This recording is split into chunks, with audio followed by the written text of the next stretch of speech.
क्षेत्र में नाम कमाया है। सच्चा समाज सेवी बन द्वापर का यो कृष्ण आया है। सच्चा समाज सेवी बन द्वापर का यो कृष्ण आया है।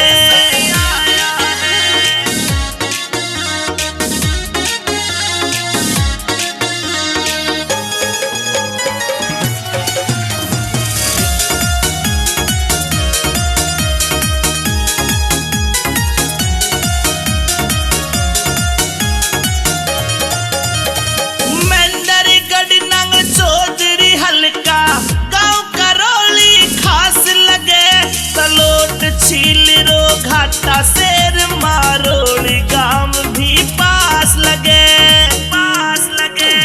माता माया देवी ने यो होनहार सुत जाया है। सच्चा समाज सेवी बन द्वापर का यो कृष्ण आया है। सच्चा समाज सेवी बन द्वापर का यो कृष्ण आया है।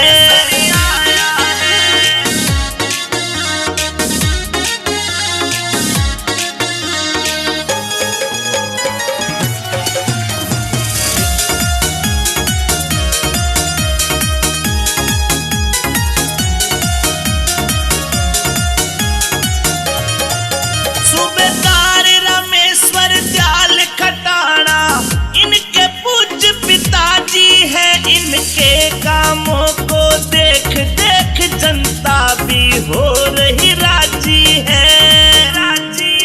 सबके दुख में हो साथी है। यो खड़ा डैम पे पाया है। सच्चा समाज सेवी बन द्वापर का यो कृष्ण आया है। सच्चा समाज सेवी बन द्वापर का यो कृष्ण आया है।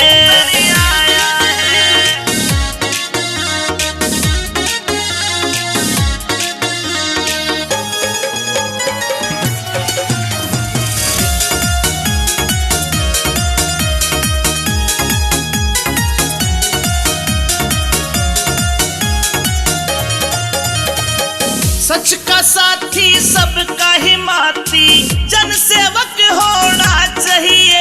संतोष खटाना जैसा विधायक हल्के में होना चाहिए।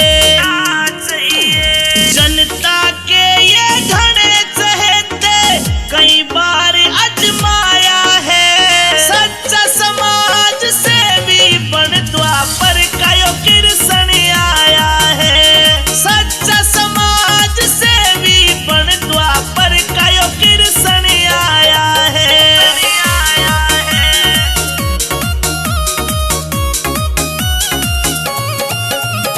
छत्तीस कौम ते प्यार करे ये संस्कार बड़े प्यारे हैं। किस्मत में इनके राज लिखा है। इनके बुलंद सितारे